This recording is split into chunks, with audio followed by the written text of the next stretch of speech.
or Danny and I. Is Danny and I the right grammar right there instead of me and I mean, Danny? I would, yeah, I mean, that's definitely grammatically correct.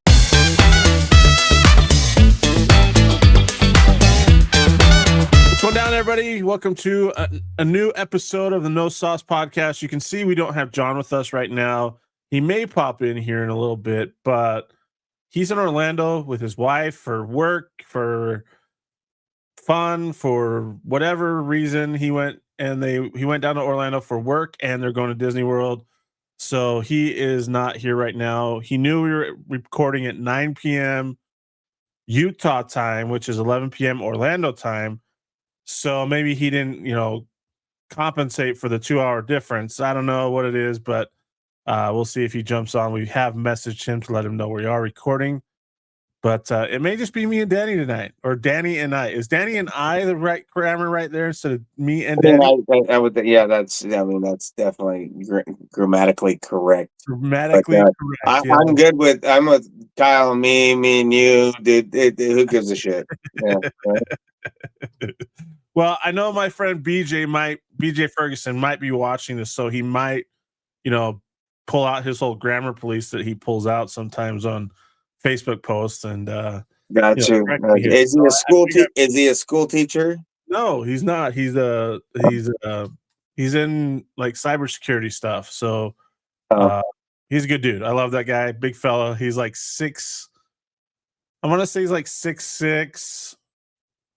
He's just a yeah. giant man. He's awesome. Love that guy. That's cool because I did so many of our friends and another one of our friends, Chase. Obviously, it's crazy to see like all the dudes in these cybersecurity IT positions are generally larger gentlemen sitting behind a laptop, and you can't like it. For me, it kind of amazes me that they can type on the laptop and everything with their giant ass fingers because they're big dudes. But nothing better than to have a dude in charge of security, whether it's a laptop or not. That's a fairly large gentleman. That's the dude I want to get behind for sure. He's like a customer liaison type deal where he travels all over the world to like keep the relationship strong. So can you imagine him? He's probably in the I guarantee he's in over 100,000 miles club, but like this dude is huge. Like he's like I don't even know how to explain it. I love him to death. Some people would be like scared of him when they first saw him. I kind of was. I was like intimidated by him. But then I got to know him and I realized he's a softie. So Sure. um Most of you but I big fuckers are, dude. Yeah. oh my gosh, he's awesome. So I have to sometimes be wary of my grammar usage and being grammatically correct. So Gotcha. Gotcha. good times, good times. Yeah. Yeah, it's been about a week. We've had a lot go on in this week since the last time we recorded. Damien, um, just for the fact that I don't want to swear on camera right now, screw you about giving me crap about when we record these podcast episodes because we get them out as soon as we possibly can. Sometimes life comes at you fast, my friend. So calm down. Well, and let's not ignore the fact that he had the invitation to be here this He evening. did have So the invitation to be on this tonight to yeah, vent to us about how we weren't on schedule today with our episode. So there's yeah. Can I, there's no rebuttal for that. yeah. You were in Texas. John was in Orlando. Yeah, we got stuff going on, Dave. Yeah, we have Relax, lives. fella. We do have lives. And for Sean, we do work. All of us work. So it may not be, as what's the best word to put it? Like as Oh involved as he is, I guess. But no, does he no, work no. that much? Okay. So, no, no. So involved, yeah, okay, yeah. He's in a supervisory role, right? Like, yeah, but don't get it twisted. There's just a lot of not cell service out there at the mine that he's at. So once it finally does pop through, I'm sure it pops through in all kinds of different orders, which has got to be amazing. I enjoy doing that just for his aggravation. But he does a lot of stupid classes, so he's got to be in front of people, tell them, make sure they don't, chop their finger off when they, scan their badge and stupid stuff like that. So he pops in, but don't get it twisted. That guy gets more days off than most of us for sure. Yes, so true.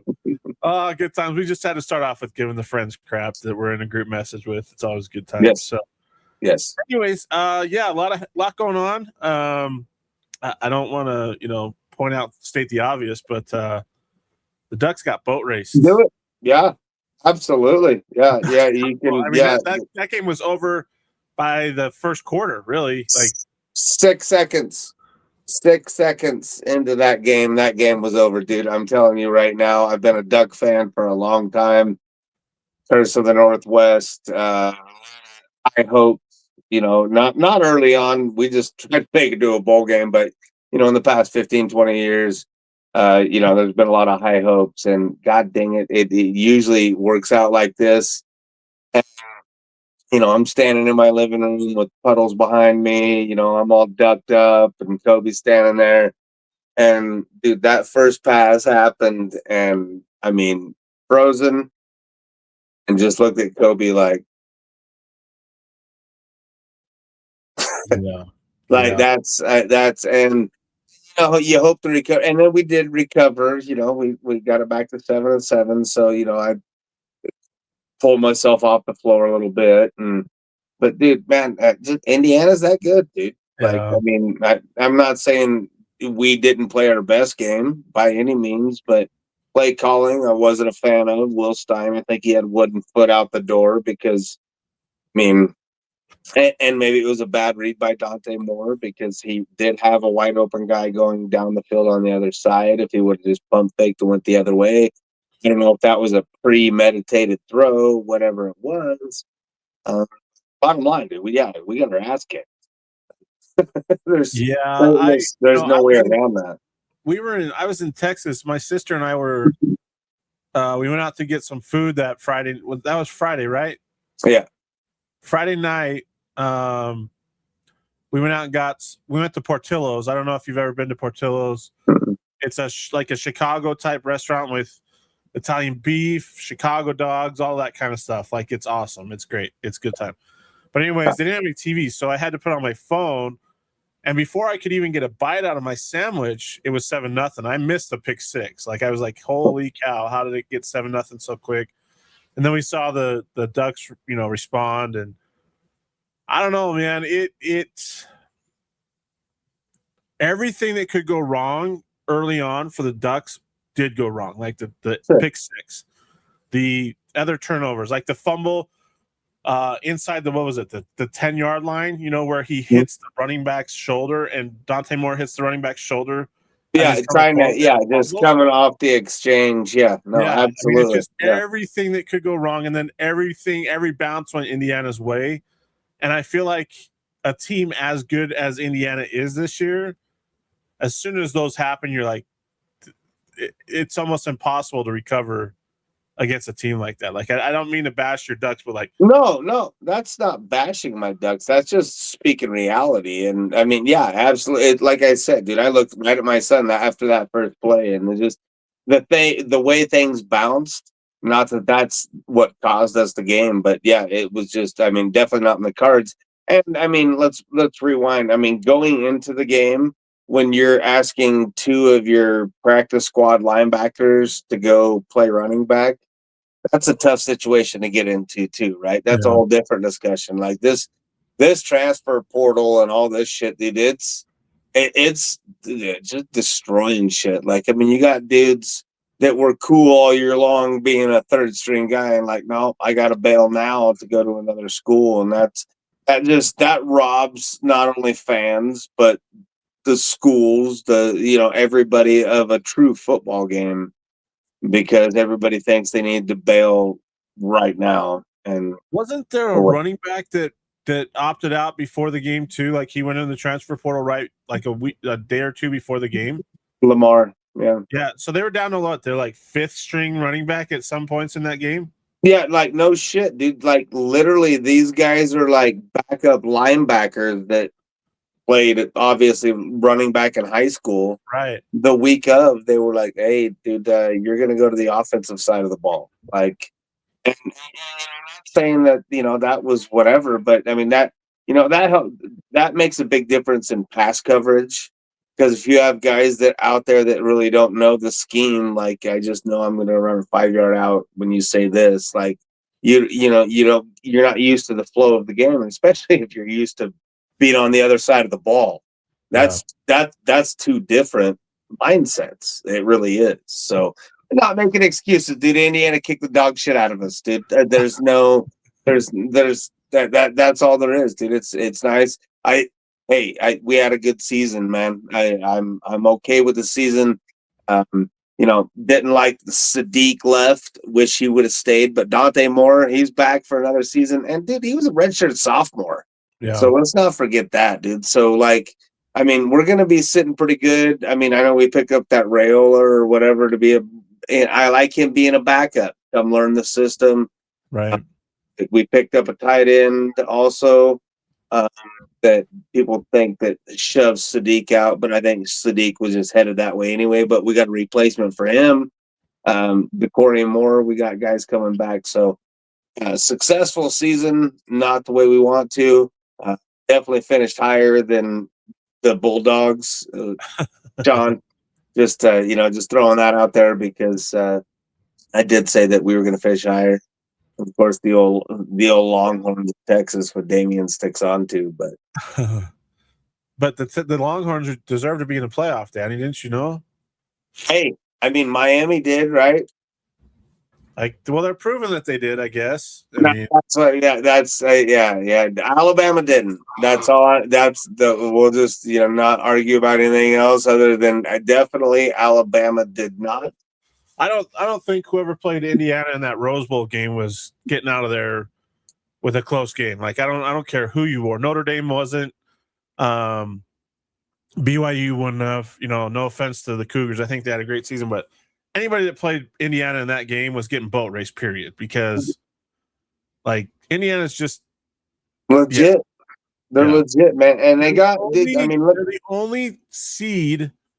What is that? Top 4 seed to win a first round in game. the quarterfinal game. Yeah. 1-7, and Yep. Indiana is the exception. Yep. Absolutely. And I mean, they talk all about the blue chips, like Oregon had 50 blue chips, Indiana didn't have any. But the thing Indiana did have is fourth and fifth year guys. Yep. A shitload of them. Yep. Like I mean, you're talking out of the 22, it was probably 17. Well, I and mean, fourth and fifth year guys that had played for Signetti at JMU too. It wasn't like they were coming from a lot of other schools. A lot of these guys were James Madison guys that have come with Signetti over to Indiana. So only 5 of them left this year. But yes, you're right. That was he brought the culture, if you will, from JMU to Indiana. He brought like 9 dudes with him. I think they have I think there was 5 in the starting lineup, which is yeah, I mean 5 out of 22. That's a fair amount of dudes, right? yeah. But they carried on the culture. They brought that in. Some of those other dudes graduated last year, but yeah, no, what he's built there, what he's done right there, dude, good for him. As Well, ugly and as now he is, and all that they shit. they signed Josh Hoover from TCU, quarterback, who with an offensive line, if he gets time and stuff to throw the football, he could be dynamite. Like he was good at TCU, but like they weren't great in other places on that roster. But Josh Hoover could be really good if they continue to do what they've done at Indiana. So like they're going to continue to be good as long as Kurt Signetti's there. I feel like Absolutely, and he concentrates. I mean, he's not really concentrating on bringing those skill players in. Not saying that he ain't gonna bring them in, but I mean, it's in the trenches, right? That's where those schools build their shit, right? They bring in the offensive lineman, the defensive lineman, and especially on the offensive side of the ball. Like, I mean, it's hard to get through that front five. what was the quote he gave after the game. He didn't want to talk about the next game. He wanted to go crack a beer. Yeah, he's like, he told it wasn't Holly Rowe, it was somebody else that he was talking to post game, Kurt Signetti. I'm really not thinking about the next game. I'm thinking about opening up a beer. Yep. That's all he said. Like, great line, right? Like, yep. He wants to go celebrate for the night. Like, enjoy. As he should. Yeah. Now they got a week left. Well, less than a week now, about 5 days before taking on the Miami Hurricanes in the national championship game on Monday night. Miami is playing on their home field, so that'll be interesting. But I tell you what, Hoosier Nation showed out in that Peach Bowl. Like, dude, I was red that night with Indiana Hoosier fans. Yeah, I first of all, I think all the Oregonians kind of ran out of money, dude. Like, it's been a long travel season, dude. Yep. Like, honestly, like even before the playoffs, like even before postseason. I mean, you look at the miles that we covered. It's something. I mean, in the tens of thousands of miles that we had to travel, right? Like, I mean, you can be a dedicated fan all you want, but flights ain't cheap, and especially around the holidays and hotels, and especially once you get into this stuff. So, not saying that Duck Nation don't travel. It just seems to me that it down there. Yeah, Indiana showed out. They showed up. Oregon. That's that. We just went to Miami the week before. Yeah, that's true. I mean, too. And I mean, how many playoff tickets can you buy? You know what I'm saying? Like, well, I think too, a lot of it is Indiana hasn't been here before. Like, this is, I mean, you think about it, you see all these posts, like, people have been waiting 40, 50 years for this. Like, they've been true Hoosier fans regardless. And I think that plays into, are we willing to pay the money to travel for these kind of things too? Even though, I mean, it obviously is closer than Oregon by far. Right. But yeah, I think that has a lot to do with it too, is the fact that Indiana's never been here before, and now they believe that they have a team that could win the national title. Yeah, no, I think that definitely plays into it. And you got, hey, I want to buy tickets for grandpa that, was always a Hoosier fan, that, especially as shitty as Indiana's been forever, right? Like, if you were holding on to an Indiana football anything, I think you should get free tickets to the national championship game because, I mean, let's be honest, dude. I mean, we're us sports guys, sports people. We talk about like Indiana. That's basketball, right? Like, and you have Nebraska now. They're an undefeated, basketball school, but they were a football school. All that weird stuff. So no, it's really cool. And you're right. Like, hey, we got a savings. We're gonna go watch Indiana play in a meaningful game. Finally, this, that, and the other thing. And, you also get a bunch of new fans. Not saying that they're front runners, but now Indiana football, like, they really thought their Colts were going to do something this year because, let's be honest, we all kind of thought they were. Daniel Jones went down. Yeah, right. Like, and now you got those Indiana football fans. If you're a football fan, just like Pat McAfee, dude, football. That's what they think about is football, right? So they got no Colts, so now they got some Hoosiers.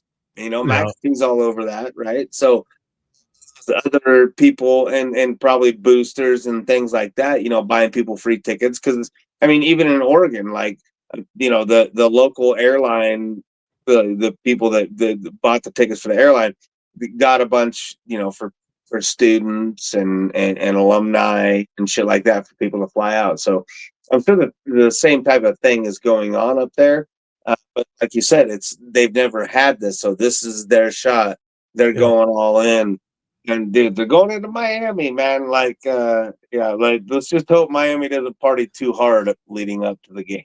Yeah, I mean, the line is, the last time I saw a line was today. I think it was 9.5. Indiana's favored by 9.5. Oh shit! I saw it at 9, dude. I didn't know it went to 9.5. That scares me, though, man. I mean, it does, but it's like Indiana's been a wagon all year. Like, they've covered most games, right? Like, they've. That also scares me. Patriots. And what year was that when they faced Eli? 09 or yeah. When the what is his name? David Tyree's catch or whatever. Moment catch, dude. Yeah. Like, I mean, they were rolling, dude. I think Brady had 55 He touchdowns. broke the Moss was touchdown just, passing record. Yeah. and Yep. I think Moss broke single season record as Yeah. well. And they were just a juggernaut. But Eli Manning's douchey ass goes in and beats him. Somehow escapes the sack and then finds David Tyree, and that's the history of that Yeah. game. Crazy. But say, same type of thing. I hope that's not the case. And I hope it's a good football game. As a college fan, obviously, since my Ducks are out, Yeah. I hope it's a good football game. I really do. I mean, you're gonna have, like I said, last week or last time we talked, that I mean, you ain't gonna fit the alumni on the sideline. Like that's gonna be that's gonna be its own dynamic. Yeah. Like the security for the national championship and for Joe Robbie or whatever it's called now, Hard Rock. That hey, we got to make sure we keep these alumni in check because Yeah. I mean, I mean, I don't know. How many college football games do you see like legitimately like other dudes that aren't on the staff, have nothing else but alumni credentials to be on the sideline? They're not on the white, they're on the field. Yeah. Like Ray Lewis, all those dudes. Like, I get that, but at what point in the time don't you got to go, hey, man, like, you got to back Yeah. I don't know. The game I think is going to be good because it's arguably the two best offensive lines and the two best defensive lines in college football going at each other this week, on Monday. And I mean, it's, coming into the season, it was Carson Beck was at the top of the draft boards for everybody, right? And then they lose those two games. And now it's Fernando Mendoza who's at the top of every draft board. So, like, who gets the better of the other, right? And who could probably flip flop? Does that change that? So right. there's a lot here to. The thing is, here's the thing: neither Mario Cristobal nor Kurt Cignetti's been in this national FBS national championship. Kurt Cignetti has coached at the FCS national championship level. So they're both kind of rookie coaches on the highest level of Division I football. But Cristobal can lick my nuts, but go ahead. That's the thing. I trust Kurt Cignetti absolutely more than I trust Mario Cristobal. That's where I think it's going to come down. Who's going to be the difference in the game? Yep, I do too. I think Cristobal is more of the type of coach that hey, we're going to send you a bunch of talent, and you need to make them win. You just manage it. You don't even coach them up. You just manage it. Manage that squad. Like Cignetti has built this. Yeah. And he's been successful, and as douchey of a comment as it was, just Google me. Like, do it. Yeah. He's like, that's what he's done. Right. And he's brought in people along, like I said, going back to the blue chip type of deal, right? Like 5-star, 4-star guys. He doesn't bring those guys in, he brings in pieces to the puzzle.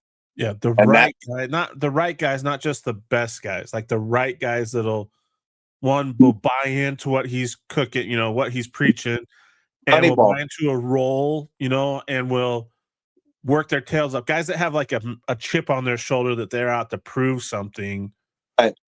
Like I said, Moneyball, dude. Yeah. It's the same philosophy, right? Like I have a system, I have a program. This is going to work. I'm going to put people into these situations to make them highly successful and just go out. Whereas, these other schools like that, like I'm not a Cristobal fan. Like of course, I don't blame him for going back to his alma mater, but I mean, he's back there and he's just, hey, here's talent, here's talent, here's talent, here's talent, whatever. And we're going to have every coach head that's played at Miami, they're going to be on the sideline the whole time. Yeah. And Michael Irvin might try to call a play. Yeah, I don't know. I mean, at least Ray Lewis kind of, at least he's wearing alligator shoes and things he's like that. More mellow than Michael Irvin is. Yeah. Yeah. Michael Irvin's chewing on a towel and all kinds of stuff. On the ground and, yeah.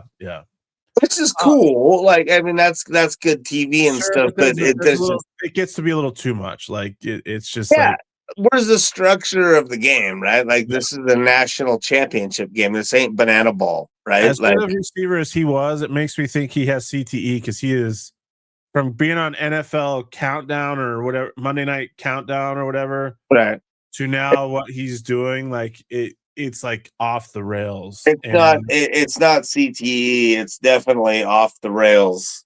yeah, So I think that's what it boils down to. yeah, yeah. I want to go back to here's a segue into the next chapter. Okay. You brought up Moneyball. Um, I want to talk about that movie for a minute. That whole theory, okay? Okay. Where it's a movie based on, obviously everybody knows what it's based on. And the A's won 20 games in a row, and made the playoffs, got beat out in the divisional series again. I just find it funny that there's so much focus on Scott Hatteberg at first. There's so much focus on, Bradford out of the bullpen. So you're saying the focus of the actual movie.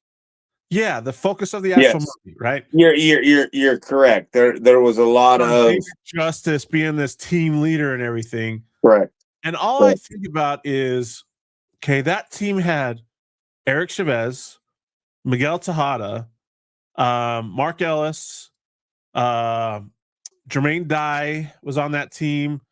Billy Cook, the closer, one of the best closers in baseball at the time.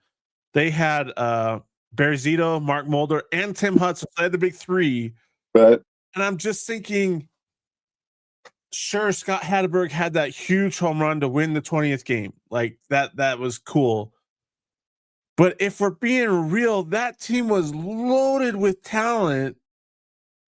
And it really, I don't feel like it was. And they even had Carlos Pena, who they traded who ended up being the rookie of the year that year. Like, I don't know, Danny. I think about that movie and I watch it and I love it. But then I'm just like, so here's from having a thespian background, as we've talked about before, right?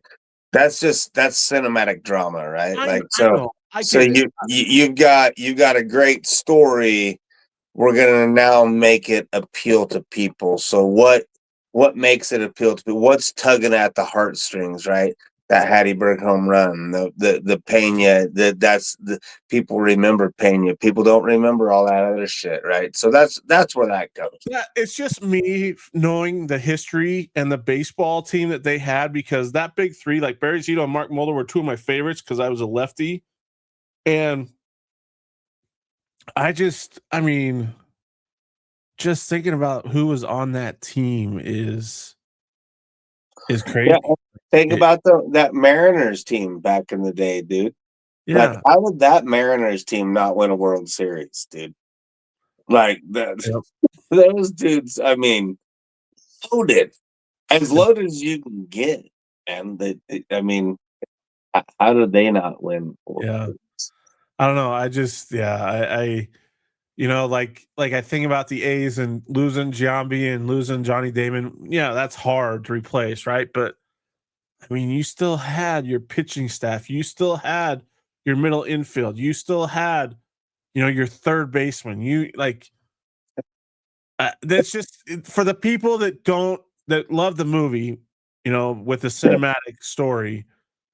It's great. It's fantastic. But like for those that know baseball and understand the history or know what that roster was all about that year, it just you look back and you're like, it wasn't about the money ball. It was about the fact that they had the talent to win and they finally just came together as a team and won. So I do love where he goes through the clubhouse and is talking to the guys about things, taking pitches and doing this or that, playing to the analytics to give them a little bit bigger. That's more of the story of Moneyball to me than it Right. is bringing in Scott Hatteberg or Scott Bradford.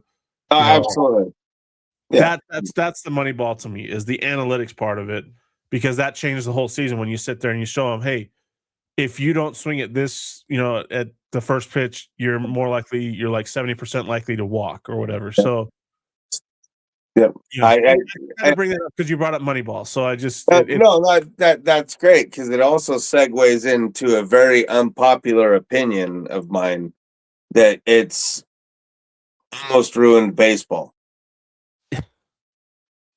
I don't think it's unpopular. I think a lot of people feel that way. Yeah, so I mean, I love the Moneyball story. I love the approach, and that was very unique at the time. But right now, it's demolishing baseball. Yeah, it really is. I mean, well, it's all sports. It's not just baseball. Yeah, let's be clear. Let's be It's clear about everything. that. It's not. It's the analytics that are Yes. behind Moneyball that we Yes. feel are hurting all sports. Like, Yes. so go forward. No, absolutely. I mean, the analytics are good. It's a good tool. It like anything else. It's a good tool. Like, okay, in this situation, whatever. But now it's like everything is on analytics. We're good. I mean, I honestly think that's why the Detroit Lions aren't in the playoffs because everything they do is off of analytics. Yeah. And they go on fourth down too many times, whatever. But yeah, we're just going too much off of analytics and just rather than like just analyzing the situation. You got to feel the moment. That's what's great about sports, right?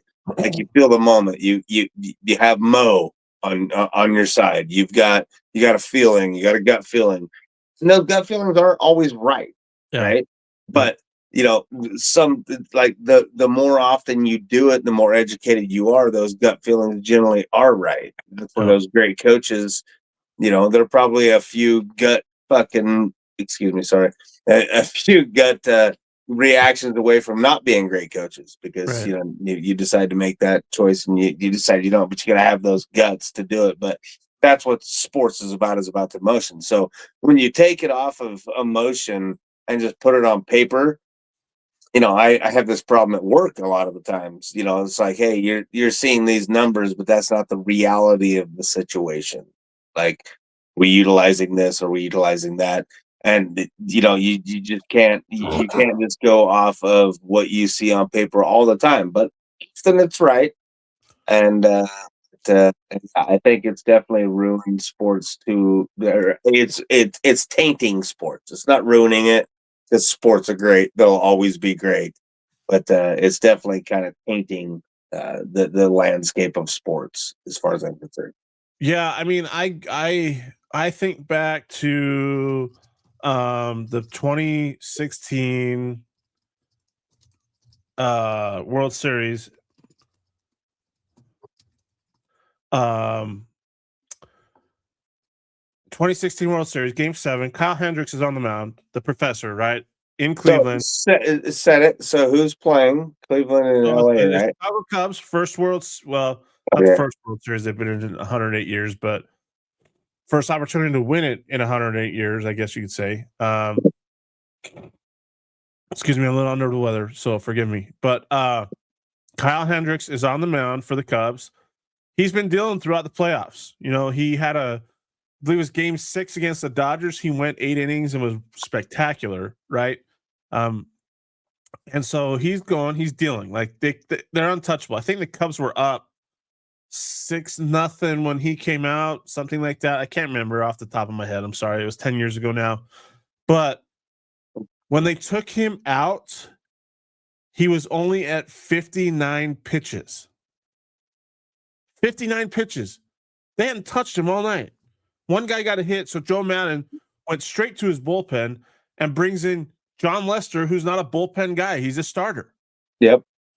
And that's a different approach for people that don't understand that. That's a completely different approach. But then all hell breaks loose, and all of a sudden it's a tight ball game.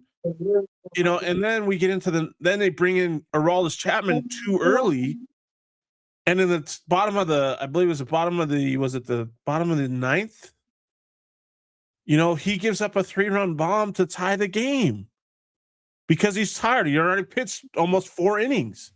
That's not what he was built for. But because you took out the starter, Kyle Hendricks, after 59 pitches, like you almost screwed yourself out of a World Series championship. Luckily, the Cubs won it in the 10th inning behind Ben Zobrist and Miguel Montero getting a couple hits. So I analytics are good, but I think they're being overused these days in sports. And like, Absolutely. look at the Bears Packers game this past weekend. The Bears had the miraculous comeback in the second half, but the Bears went for it on fourth down like 3 times in the first half instead of just kicking and getting 3 points. Yep. Like, take the points, man. I don't know. I hate that so much. I mean, the Ducks do it a lot. San Francisco does it. There was game the Chargers did it this weekend.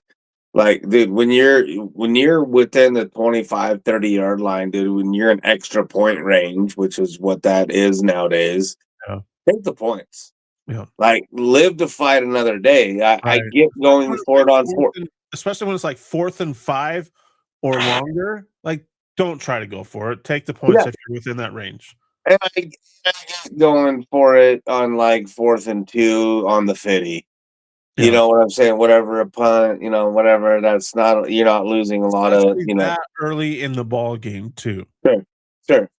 So, but that early, you go down, you get within scoring range, you take the points, man. That's just I don't and obviously we don't get paid millions of dollars to coach in the NFL, whatever, and they get paid to do all that shit. But yeah, that just aggravates me. I don't get it. But, Well, it's the other reason why in baseball I think starting pitching is going to be even few. There's going to be even fewer starting pitchers or developing of starting pitchers moving forward. I don't think there's so much reliance on the bullpen and switching to a different guy every inning. A lot of that has to do with the fact that they're more focused on velocity and power these days. But I think that just the analytics have this. The analytics are saying, that once a pitcher faces a lineup twice, the third time through, you need to switch out somebody because they're more likely to give up hits and runs. And I feel like that's the analytics are saying that, but that's because pitchers aren't developed to pitch anymore. They're developed to throw hard. They're developed to throw a lot of sliders. Guys don't throw a lot of changeups or split finger fastballs. It's all about the cutter, all about the sinker, right? It's all about, throwing 98, 99.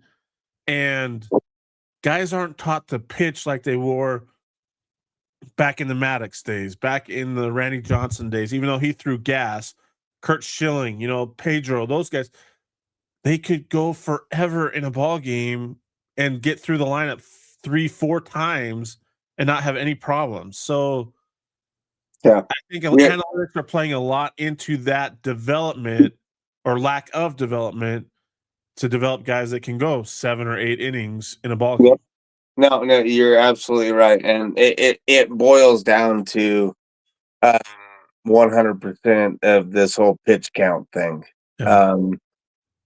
I understand. Like, I've been a part of little league associations, a lot of youth organizations with baseball, and I understand about limiting, the usage of an arm of just pitching. That's different than throwing. Okay. So that's where our line is drawn. Like, so when we were younger, or at least when I was younger, right? Like, I threw all day, every day, man. I never hurt my arm. I threw rocks, I threw apples, I threw footballs, I threw baseballs. I was always throwing, and I was always trying to throw farther and harder than everybody else my age. Never had any arm problem. Yep. Didn't have an arm problem until I had a stupid accident in a park playing park football on my shoulder. But there was never an issue. We didn't have Tommy John back in the day, and I understand that that's kind of a new thing, but it's almost a lean-to now. And a lot of that is kids aren't just throwing. Right. And when Kobe first started it back when he was 8 years old, 8 years old, had a coach put him on the mound. This is in minors. He never pitched. We didn't pitch. We just threw baseball. We just played catch. Right. You don't pitch at 8. Bottom line, you don't pitch at 8, right? Yep. So then whatever was going on, and they're like, "Hey, can Kobe throw strikes?" And I'm like, "Well, I mean, yeah, whatever." But he's 8, and so he walked the bases loaded, and then pulled his ass, and he was standing behind him while he was throwing. So he had him all confused. So I went to the coach and I was like, "Just don't ever pitch him again, because that's not something that if he's going to pitch when he gets older, he's going to learn how to do it properly, right? Right. And your mechanics are a big thing." But these little league coaches and these travel ball dudes, man, they got these dudes trying to throw cutters and trying to throw Right. curveballs and trying to throw this shit at 12 years old, 11 years old, Yep. 13 years old, even. I didn't even, I would let Kobe throw the football curve, which is just basically you just grab it like this and you throw it straight. It's Right. no wrist Yep. breaking, none of that. Like, we don't need to do that because your arm's developing, right? And all Yep. those. So, and I think that's where all this Tommy John surgery, like Tommy John's good for a developed adult that had some freak shit happen. His shit came detached and they're going to go fix it. But the amount of these kids that are getting Tommy John at 15, 16, 17 years old, like their shit isn't even developing, man. It's super frustrating. Yep. It's not from throwing too much. I'm telling you right now, it's not from throwing too much. It's from throwing incorrectly. Yep. And like, dude, yeah, that's cool. Your kid can throw a 3-foot curveball when he's 12, but guess what, dude? By the time he gets to where it matters, he's gonna be garbage. And Yep. I've seen it so many times, too many times. And I'm not saying that I did it 100% right with my kid, whatever. But that's what I've seen with youth athletics and the push of travel ball and all of that stuff. Like, people are trying to get kids to excel at by the time they're 12 and 13, and that's not where it's at. You should Yeah. just be teaching them fundamentals, and then by the time they get to high school, now you're really trying to get the edge. But if you're really trying to compete in the sport, you're not really going hard ass till you get to junior, senior in high school, and Yeah. then on to college. Well, that's funny that you brought that up. Like I didn't pitch off a mound until I was, let's see, 93, 94. So I would have been 12, I think. 11 or 12 when I first pitched off a mound. I think it was 11. Yeah, it was 11. And I mean that my dad wouldn't let me throw anything else but just straight fastballs, right? Like that was what it was. And it was always throw long, right? You play catch, you throw long, and Yep. you Long develop your toss arm. is the best. I didn't play infield. I didn't play a lot of first base. I played outfield, right? And he got told that because one of his good buddies from BYU when they went there was a pitcher for the Chicago White Sox, and that's what he told him when he found out I was a lefty. Is have him play the outfield, have him throw long, have him strengthen that arm, and don't pitch early on, right? Like you just don't do that. Yep. And then even when I moved up into Pony League, I still didn't throw anything but fastballs. Like that was just like you said. We didn't want to ruin my arm when all these other kids were throwing curveballs and stuff, and some of them, like you said, their arms got ragged when they got up to the varsity level a Yep. couple years later. And me and this other freshman, when we got to freshman ball, he and I were the two best on our team, and we both threw fastballs. Like we didn't throw junk, right? Fastballs Um, and change up. That's all I yeah, did is palm he it, threw a dude. little bit of Two a changeup, pitches. but it wasn't much. It was just we threw gas, right? And sophomore year, we went 2-20 on the varsity level that year, and he pitched in one of the wins, and I pitched in the other. And then as we got to juniors, we kind of started working on other things, getting that curveball down. I started working on a split finger type deal. He started, but even then, we didn't throw a lot of off speed stuff as we moved into varsity. We didn't even throw that much when we were on the varsity level. But a lot of that's just how we were taught, was just to throw long don't worry about throwing, cheese, as they call it, or off speed stuff when we're young, especially. But even as we grew into that varsity level, like it just wasn't needed, because he was throwing, I think, in the high 80s. I hit 91, 92 until my arm got hurt. But my arm got hurt not because I was throwing junk, but because I didn't get my arm ready throughout the winter because I was playing basketball and I didn't get up in the morning and go work out, right? And didn't get it. And so, yeah, I agree with you. I think there's way too much and if we had John on here, he would be disagreeing with us wholeheartedly right now because he's got his travel teams with his Well, he sons. doesn't know how to pitch, so I'll go on the record to say that, yeah, Well, that's it's definitely like the case. we have, and here's the other thing, Danny, is we have Hall of Fame college coaches. We have professional, former major leaguers that have come out and said travel ball is not good for our youth. Like they're playing too many games, they're throwing pitches, or you're telling them to throw off speed and do all this with their arms that's going to hurt them. Like So I'm all about kids playing baseball, but I'm not all about playing a tournament every weekend, spending thousands and thousands of dollars on gear and equipment every single year to go play every weekend, especially with kids that aren't in my neighborhood or my kid's neighborhood who they should be playing with. yeah, yeah, dude, yeah. If you want to get into that, Yeah. yeah, I absolutely. I mean, we lived it here, dude. It was such a. It was actually I reinvigorated Babe Ruth age baseball out here. Like Babe Ruth went belly up, 13 to 15, 16-year olds, right? Yep. And I was part of the Little League board. And then, my kid Kobe was moving up to 13-year-old. And so we started senior league baseball, right? Yep. And there was a big deal at the time. There was a squad called Elko Gold, travel ball, which Kobe was a part of. And, it was just, it came to the point where they said that you can only do one or the other. Now, you got to realize out in northeastern Nevada, we're not Nevada everywhere else, right? Northeastern Nevada, if you can get 35 games in under your belt as a youth baseball player, that's a good number. So you're going to take those numbers where you can, right? So we had a point to where, obviously Kobe was playing little league. Then we started travel ball and we were going over to MSB over there in Salt Lake, playing Super League over there in Salt Lake. And they're going every weekend and, playing a couple of games. And then we would get in the President's Day tournament, and this and that. And, you know, but still, it wasn't to the point, it was where we were balancing a fine line. So Yeah. I was saying that Kobe could play Little League, which is only 12 to maybe 11. 16 games. Yeah. Well, Something like yeah, that. 12 to 16 games. I think 12 was the number to qualify for All Stars. You could play up to 18, whatever. So we're a dozen or so games, right? And then he gets to go to travel ball, gets to play every weekend, and we get a couple tournaments. And, we're trying to get to that, 50 game mark, which, I got to play when I was younger. That's not a lot of games. It's so, then, but these other kids were saying, or these other parents were saying that they couldn't play Little League and do travel ball. Like, wait a minute.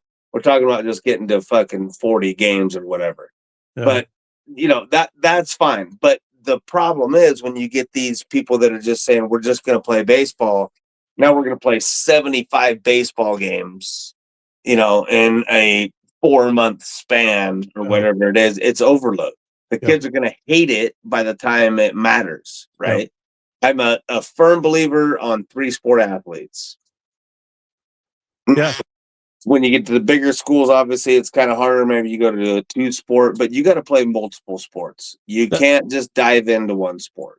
Yeah, I mean, playing multiple sports, that teaches you how to be a member of different teams, right? And it teaches you different skill sets, like how to handle losing, because maybe your team's not good at football, but your team is really good at baseball. So how do you handle that aspect of your life? Yeah, I mean, when I was growing up, when we got to the Little League, 11 and 12-year-olds, right? We played, I think it was like 16 games, in league, right? And all the teams were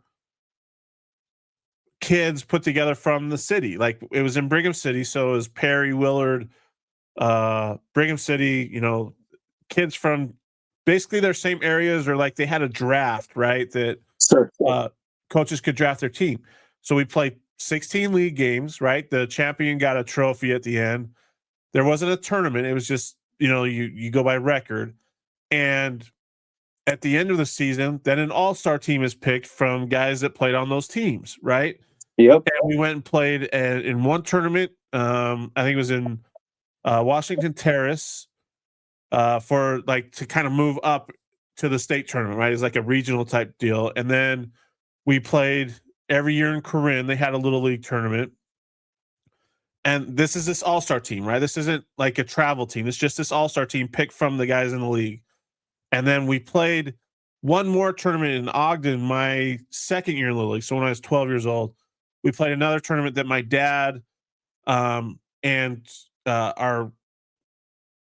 my dad got us in because he was he took over coaching our team for that tournament. And we ended up winning that tournament. But that was it. We played maybe, I want to say 30 games total that summer, between the little league and those three tournaments. Pony League was kind of the same way. Like we played 16 games. Then we had maybe two tournaments we played in after that, a state type tournament. And then we played in another tournament that, somebody put on up in northern Utah. Did that 2 years in a row. So like we didn't play a ton of games, but it was within the city limits. Like it wasn't, we're going outside and playing. We're traveling to Idaho, and we're traveling to Colorado, we're traveling to Arizona, we're doing all this crap. It's like that's not what this is all about. Like that's what saddens me the most. Yes. Is especially the ones where they're putting together the best teams and winning every tournament. It's like, how are your kids going to handle losing when they get to that point where they do end up losing? Because you're not going to win every single game as you get older. That's a big thing too with this whole travel ball thing is if you're all about just winning these tournaments and not teaching these kids good fundamentals, which I know there are some teams and some coaches out there that do that, but for the most part, this is all about winning for these coaches that put together these teams. And in the long run, if you're only playing to win and you're not playing guys to give them experience as they grow into, one, you're going to hurt their love for the game. And two, you're going to make them lose all kinds of confidence in themselves. Like, why am I not good enough to pitch for this team? Or why am I not good enough to play? Or this, like, I just think there's so much harm being done, yet people don't. There's more harm than good being done with travel ball. That's my take. Yes. No, you're absolutely right. And like you said, when I was younger, that was my travel ball. We had, the South Douglas County Little League. We had Tri-City, Riddle, Myrtle Creek, Winston, all those clubs, and then we created an all-star team, which, then we went up and down the Oregon coast. We didn't go outside of the state of Oregon. We went up and down the Oregon coast. It was 4 weekends in a row. We went 20-0 one year. Troy Polamalu was on my team. He was my center fielder that year, 2 years in a row. And but it was just, we weren't sacrificing anything else. Guess what? We also, in the middle of that run, we also went to a basketball tournament. Yeah. And went to an AAU basketball tournament. And we're just, you just weren't all in for this. And another thing that pisses me off about it's probably the worst problem with it is that you get these travel teams, whatever they are, okay, however you configure them, but then things don't go real well. So guess what? I'm going to take 2 or 3 or 4 of these other kids. I'm going to make my own travel team. Yeah. Yep. So that's Or all your it kid is. doesn't play, and so you want to form your own travel team. Yeah. So your kids can play, so these kids can play. So then it becomes a clicky thing, right? Yeah. Like, I mean, the story, when Kobe was 8, man, like or 9, excuse me. we were kind of still new to Elko out here, and we got big into wrestling. Obviously, we were already in baseball, and we were going to regional wrestling practice in like February, and there was some kids down on the baseball field, and they were all friends of his, and we were driving by, and this is before I had any kind of standing. Go, we're still new people, right? Right. And we drive by the baseball field, and he sees his friends down there, and he's like, "Hey, Dad, can I go down and play baseball?" And it was just heart wrenching because we weren't invited to go to play on this travel ball Yeah. team, right? And Yeah. that changed my mindset at that time. Like that's when I said, you know what? I know I'm not from here, but guess what? I'm getting involved. Yeah. And unfortunately, you shouldn't have to do that, but you do, right? Yeah. Like, I mean, That sometimes, I mean, those board member kids always get those opportunities, and even when I got on the board, Kobe never got any opportunities that he didn't earn, and because I was trying to break the paradigm down that these are this is why you get on the board. No, he's going to earn it, but I'm yeah. going to tell all you other dipshits that no, your kid don't get an opportunity just because you're on the board, and that's Right. that's where youth sports has gone off the rail, and that's why I stopped coaching back in 2017, just because it became less about the kids and more about the parents. Yeah. Well, that was the nice thing growing up is through Little League, Pony League, I was playing with the same guys, right? Or playing against the same guys. And then on the all-star teams, it was the same guys. And we just moved forward from freshman, sophomore, junior, senior, and so we didn't have that. We had the typical like click, high school click type things, but it wasn't, where everybody thought they were better than some of the guys on the team or whatnot. It was a Sure. team thing. And I mean, you talked about playing another sport in the summer. Like I went to a Legion tournament, our Legion team in the summer went to Twin Falls every year. We loved going to Twin Falls to play. Love Legion baseball. I'm glad that you played Yeah, Legion, dude. love Yeah, they Legion don't have baseball. it out here. I'm still mad. My freshman year, our coach at the time, they brought me on to play in Legion. He normally didn't play freshmen, but I got an at bat in a tournament in Roy, and he said, "Whoever hits a home run in this tournament, I'll buy a steak dinner to." Yeah, I hit a ball over the right field fence. He still hasn't paid me back my steak dinner, even though he's passed away. But anyway, Go so collect. Go my collect. junior year, summer of my junior year, after my junior year, we go to Twin Falls, and it's funny. I pitched. It was like I think it was a Friday. I pitched a Friday game. Saturday morning, me and my dad get up early and make the drive to Pocatello so that I could play 3 basketball games with our basketball team because I played basketball.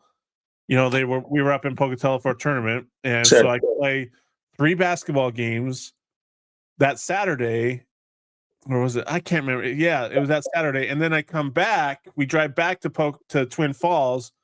My dad then goes home and leaves me with the team, and then I get up and we play on Sunday, and we win a championship on Sunday afternoon in that Legion tournament. That was kind of my summers. Is like Sure. I had to balance basketball and baseball, and up until I was a sophomore, I had to balance football too. So kids don't get that anymore. I don't feel like No. they're forced. They're being forced to choose a sport to focus so much time and energy on. And while parents applaud the kid for working hard and for doing this, that, or the other, a lot of that's on the parent. And I don't want to criticize anybody's parenting skills. That's not what I'm trying to do. No, But like, not at all. we That's gotta your let kids choice. be kids. Like, we gotta let them enjoy and do what they want to do. If they choose to play a lot of baseball, okay, great. But I just feel like I'm not even going to go into it because I don't want people to think I'm criticizing their parenting skills. That's Well, not. no, and so I mean, hey, yeah, I'm the same way, man. Like my freshman year of high school, I did all 3 sports on one day, right? Like I had a baseball hit-a-thon going on. I had a basketball tournament that I was a part of, like a 3-on-3 tournament in the gym, and then we used to call it shit, I just forgot. It's like beans and bacon.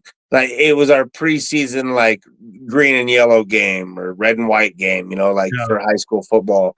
And so I did all sports in one day, and that was just no thing, man. Like whatever season it was, we were just playing sports. So Yeah. I think I just yeah, I don't like the and don't get me wrong, I'm sure I've been guilty of it, and I know I was early on. Now I'm a grandpa, it's a little bit different, but I don't like how how you just drive so vicariously through your child that you just make your child hate it. Yep. Yep. That's what frustrates me. Like you're working your kid to death. Like 9, 10, 11, 12 years old. Those kids should be doing so many different things, whether it's band, whether it's marching, whether it's FFA, whether it's, I mean, and you can do sports and all those things, and that's another thing that I don't like, that unpopular thing that you can only be a sports guy and you can't play in band or Yeah. you can't do FFA. You should, that school is there to learn all kinds of different shit. Right. So you should kind of go ahead and learn all kinds of different stuff. You shouldn't put all your eggs in one basket. And for the young parents out there, I don't know how many watch this, but yeah, I would definitely encourage you to let your children do all kinds of different stuff. 100%. That's why we're friends, because we're on the same page there. So I can appreciate that. We're going to end this episode just because I don't know if my camera is going to stay on. About an hour. 60 minutes. So usually it pops off at this time. But, John, if you're watching, hopefully you're enjoying Orlando. You did text me and say you were just getting back to the room. So to just go ahead without you, which we already basically did before then. So anyways. Miss you, John. Yeah, we miss you. We do. We don't have any rants about BYU, although BYU got almost everybody back from this past year. So LJ Martin, Bear Bachmeyer, Tanavasa, Satuala, like all these key guys that everybody thought was going to leave when Jay Hill took the defensive coordinator job at Michigan. Yeah, they're all coming back. They didn't want any of that Big Ten smoke. They wanted to stay in the Big 12 where they have a better chance of winning. And that's fine. Yeah. Anyways, that's our BYU information for tonight. Next year, I'm just cheering for 2000 versus 200. I can't wait for that. We need to have T-shirts leading up to that preseason, and that'll be a whole discussion. But that's a year away. You're gonna have to explain that later on. Okay, when you're done recording, I'm gonna go ahead and enlighten you. All right, when we're done recording, which we are. So everybody, hit the like and subscribe button. We appreciate the support. And we'll see you on the next episode of the No Sauce Podcast.